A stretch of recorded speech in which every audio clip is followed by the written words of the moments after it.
সামুদ জাতিকে আমি হেদায়েতের রাস্তা দেখাইলাম। সামুদ জাতির নিকট একজন নবী আমি পাঠিয়ে দিলাম, নবীর নাম সালেহ আলাইহিস সালাতু ওয়াস সালাম। সালেহ নবী তাদেরকে দাওয়াত দিলেন, ইয়া কওমি ইবুদুল্লাহ মা লাকুম মিন ইলাহিন গায়রু, হে আমার সম্প্রদায়, এক আল্লাহর ইবাদত করো, তিনি ছাড়া কোনো ইলাহ নাই। সামুদ সম্প্রদায় জবাব দেয় না, আমরা তো 5 জনকে খোদা মানি। চিল্লায়া বলেন নাউজুবিল্লাহ। বলেন তো আমাদের রব, আমাদের খালেক, আমাদের মালিক কয়জন? সালেহ নবী বললেন, এক আল্লাহর ইবাদত করো। সামুদ সম্প্রদায় জবাব দেয় না, না আমরা 5 জন খোদা মানি। সালেহ নবী কয় আল্লাহ একজন, তারা কয় 5 জন খোদা।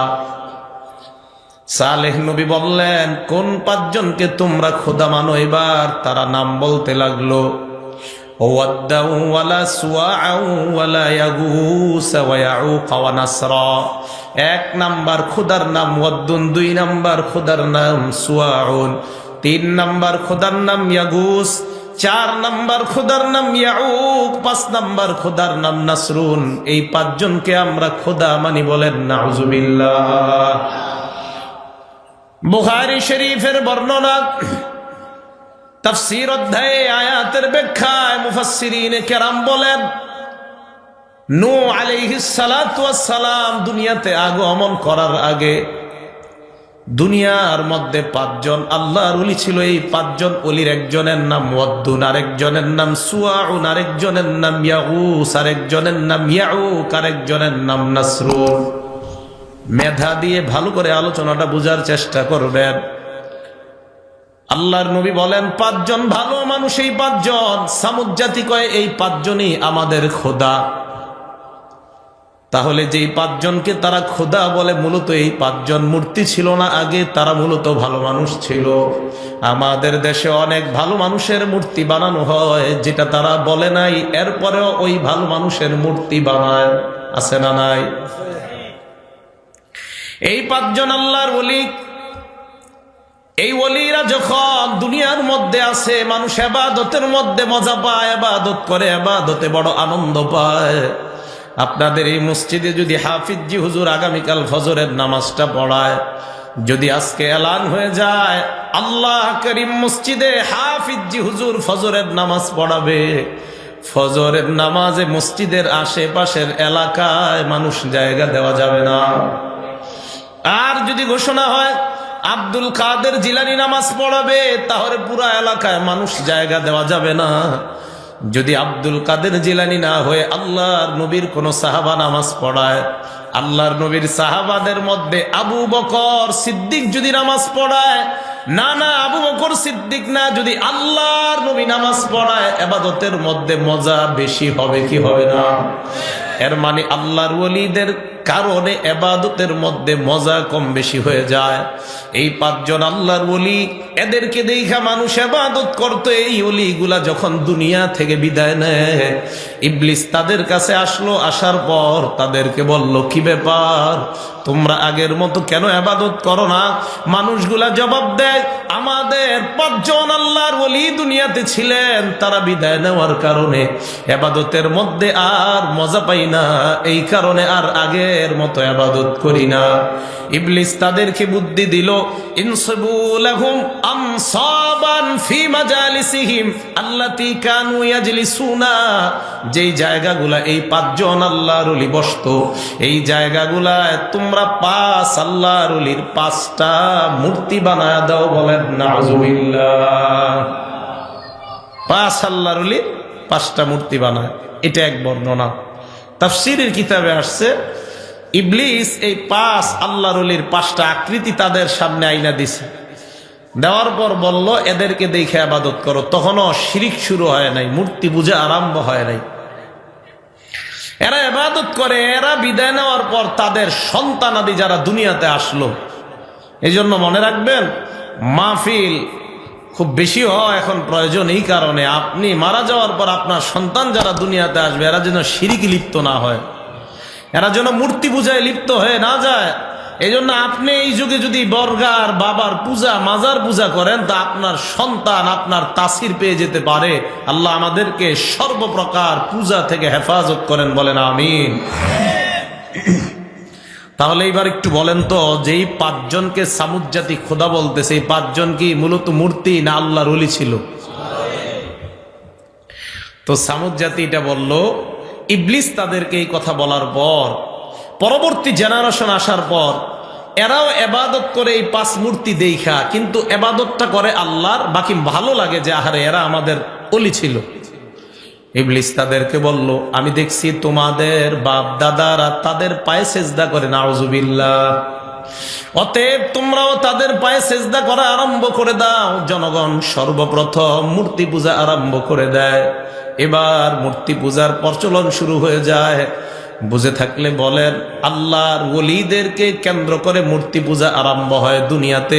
এর মানে দুনিয়ায় সর্বপ্রথম মূর্তি পূজা আরম্ভ হয় আল্লাহর ওলিদেরকে কেন্দ্র করে। তেমনি ভাবে দরগা পূজাও আরম্ভ হয় আল্লাহর ওলিদেরকে কেন্দ্র করে। মূর্তি পূজাও আল্লাহর ওলিদেরকে কেন্দ্র করে, দরগা পূজা হয় আল্লাহর ওলিদেরকে কেন্দ্র করে। শাহজালাল কিন্তু বলে নাই আমার দরগায় তোমরা পূজা করবা, দরগায় লাফালাফি করবা। আল্লাহর কসম, আল্লাহ যদি শাহজালালকে দুনিয়ায় পাঠায় একটু ক্ষমতা দিয়ে দিতেন, যাও 5টা মিনিটের জন্য তুমি সিলেটে তোমার দরগায় কি হয় দেখো। হযরত শাহজালাল যদি কবর থেকে বের হইতেন, হওয়ার পর যদি তাকা দেখতেন এত অপকর্ম হয়, শাহজালাল বলতেন, আমি ইয়ামান দেশ থেকে তোমাদের বাংলাদেশে আসলাম শিরিক খতম করার জন্য, এখন দেখি তোমরাই শিরিকের মধ্যে লিপ্ত। শাহজালাল সর্বপ্রথম জুতা দিয়া তাদেরকে বাইরেয়া ওই মাজার ছাড়া করতে। আল্লাহর ওলিদেরকে কেন্দ্র করেই মূর্তি পূজা, দরগা পূজা, এটা খুব ভালো করে বুঝবেন। হিন্দু ধর্মে করে দুর্গা পূজা, এই দুর্গা পূজার কথাও হিন্দু ধর্মের কোনো কিতাবে নাই। 4টা কিতাব, অথর্ববেদ, যজুর্বেদ, সাম্যবেদ, ঋগ্বেদ, 4টা হিন্দুদের প্রধান 4 কিতাবের মধ্যে স্পষ্ট লেখা আছে, একম ব্রহ্মা দৈত্য নাহিনা নাস্তি কিঞ্চাদ। আল্লাহ একজন, ইবাদত করো একজনের। একজন ছাড়া কোনো খালিক নাই, কোনো ব্রহ্মা নাই, কোনো স্রষ্টা নাই, একজনের ইবাদত করো। ঋগ্বেদের মধ্যেও লেখা একম এবং অদ্বৈতম, আল্লাহ এক, দ্বিতীয় আর কেউ নাই। অতএব তোমরা এক খালেক, এক স্রষ্টার ইবাদত করো। এর মানে হিন্দু ধর্মের কিতাবেও বলে স্রষ্টা মানো একজনকে, কিন্তু দেখা যায় তারা মানে হাজার হাজার দুর্গা। বুঝা না বুঝার কারণ এটা। আপনার হিন্দু বন্ধুকে দাওয়াত দিবেন, তোমাদের ধর্মগ্রন্থ মানো।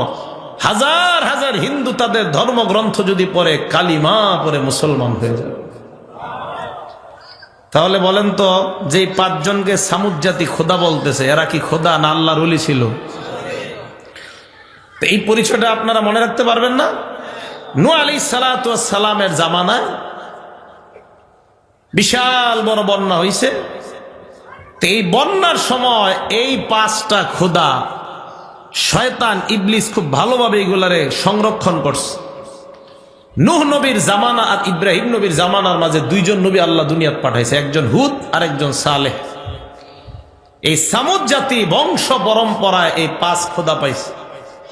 সালেহ নবীকে বললেন, আমরা তোমাকে চ্যালেঞ্জ দিলাম, তুমি মেলার মধ্যে চলো, তুমি তোমার এক আল্লাহকে ডাকবা, আমরা আমাদের 5 জন খোদাকে ডাকবো।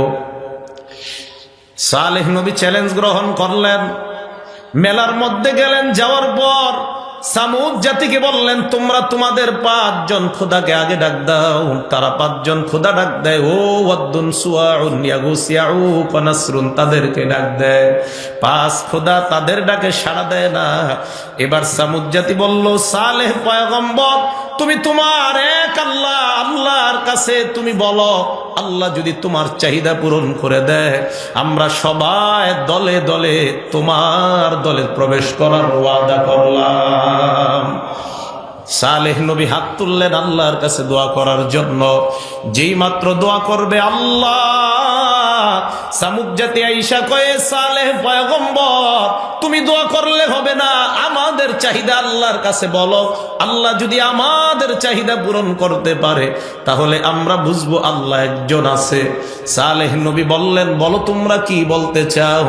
সামুদ জাতি কয়, আল্লাহকে বলো, আইয়ুরিয়ানা নাকাতান মিন হাযাল জাবালিল্লাযী উদিআত মিনাস সখরা, এই যে একটা পাহাড় দেখা যায়, যে পাহাড়টা পাথর দিয়ে তৈরি করা, আল্লাহকে বলো এই পাহাড়ের ভিতর থেকে জ্যান্ত মহিলা একটা উটনি আমাদেরকে বের করার জন্য বলো। এবার আপনারা বলেন, পাহাড়ের ভিতরে কি উট থাকে? আপনারা না যেভাবে বলছেন মনে হয় এই এলাকায় থাকে। আরে পাহাড়ের ভিতরে কি উট থাকে? তো এটা আগের জোরে বলতে পারলেন না? আস্তে বলার অর্থ তো এরকম হয় যে হয়তো আমার তো জানা নাই, গাজীপুর থাকতে পারে, যে থাকে বলেন, সমস্যা নাই। পাহাড়ের ভিতর বলতে আবার পাহাড়ের আশেপাশে না, অর্থাৎ যে পাহাড়টা তৈরি এটার ভিতরে। তো সালেহ নবী আল্লাহর কাছে দোয়া করবে, আল্লাহ আপনি এই পাহাড়ের ভিতর থেকে একটা উটনি বের করে দেন। যেই মাত্র দোয়া করবে, সামুদ সম্প্রদায় ঈশা কয়, না না এই দোয়া করলে হবে না। কয় কেন? কয় যদি আগে থেকে থাকে ভিতরে। আল কামিল ফি তারিখের মধ্যে আল্লামা ইবনুল আসির রহমতুল্লাহি আলাইহি লম্বা আলোচনা আছে। তো বলো, কি বলবো তোমরা বলো। এবার তারা বলল, আল্লাহকে বলো আইয়ুরিয়ানা নাকাতান, আল্লাহ যেন একটা উটনি দেখায় এই পাহাড়ের যে কোনো একটা পাথর থেকে। প্রথম বলল পাহাড়ের ভিতর থেকে, এরপর বলল যে কোনো একটা পাথর। সালেহ নবী হাত তুললেন, আল্লাহ যেই মাত্র দোয়া করবে, সামুদ জাতি কয়, না না এই দোয়া করলে হবে না, যদি যে কোনো পাথরের ভিতর উটনি থাকে। আলোচনা বুঝতেছেন? হ্যাঁ বললেন, আমি শিক্ষক মানুষ, পেশা হলো শিক্ষকতা করা, এই জন্য শিক্ষকতা স্টাইলে ওয়াজ হয়, তো আপনারা একটু বললেন হ্যাঁ না। তো যেই মাত্র এই কথা বলছে, কয় পাথরের ভিতর যদি উটনি থাকে। কি জ্ঞান বুদ্ধি নিয়ে চলে, পাথরের ভিতর বলে উটনি থাকে। তো সালেহ নবী বলেন, বলো তোমরা কি বলবো। এবার তারা তাকায় দেখে আলাদা একটা পাথর দেখা যায় এক জায়গায় পড়ে আছে।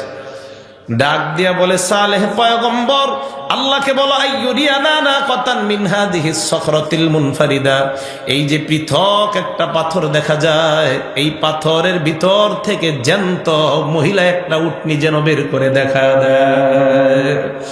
সালেহ নবী হাত তুলে বললেন, আল্লাহুম্মা আরিনা নাকাতান মিন হাযিহিস সখরাতিল মুনফারিদা, আল্লাহ তুমি আমাদেরকে এই যে পৃথক একটা পাথর দেখা যায়, এই পাথর থেকে জ্যান্ত মহিলা একটা উটনি তুমি বের করে দেখা দাও। যেই মাত্র সালেহ নবী দোয়া করতে লাগলেন, তারা পাথরের দিকে তাকায়, পাথরের দিকে তাকায় দেখে তাতামাখাযু কামা তাতামাখাযুল হামেলা, গর্ভবতী নারীর পেটে বাচ্চা আসলে পেটটা যেমন বড় হয়ে যায়, তাকায় দেখে পাথরের পেট আল্লাহ কুদরতি ভাবে বড় বানায় দেয়। সব ক্ষমতার মালিক কে? অবাক হয়ে মানুষগুলা তাকায় আছে। সালেহ নবী বললেন, অপেক্ষা করো। এবার তারা তাকায় দেখে শাক্কাতিস সখরা, পাথর ফেটে যায়, পাথরের ভিতর থেকে জ্যান্ত মহিলা একটা উটনি হাঁটতে হাঁটতে সামুদ জাতির সামনে উপস্থিত হয়ে যায়। সালেহ নবী বললেন, হেদায়েত গ্রহণ করে নাও। তারা কয় এখন না, আরো বাকি আছে। কয় কি বাকি? কয় আল্লাহরে বলো এই যে মহিলা উটনি এটার ভিতর থেকে আমাদেরকে দুধ পান করাইতে বলো আল্লাহকে। সালেহ নবী বললেন, বাচ্চা ছাড়া কিভাবে দুধ পান করাবে?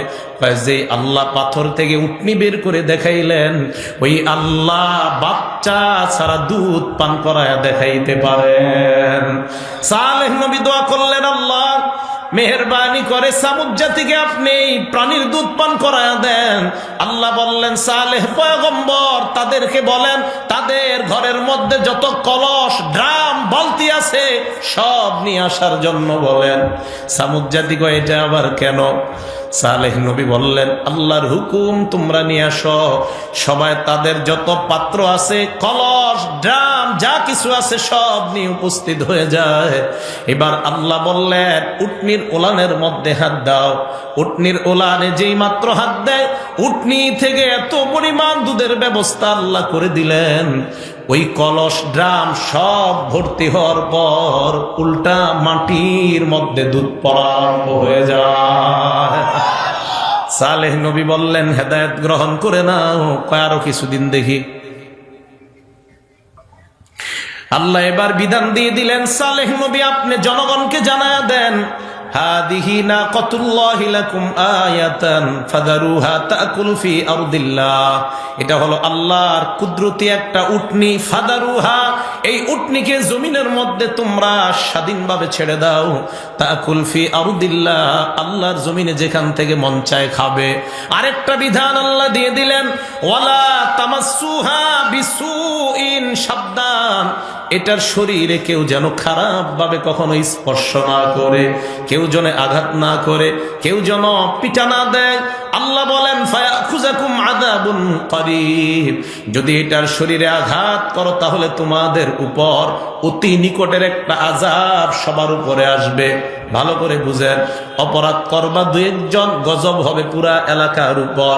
এই জন্য আল্লাহর নবী বলেন, একটা দল আসে ইয়াগজু জাইশুল কাবা, কিয়ামতের আগে একটা দল কাবা শরীফের উপর হামলা চালানোর জন্য যাবে।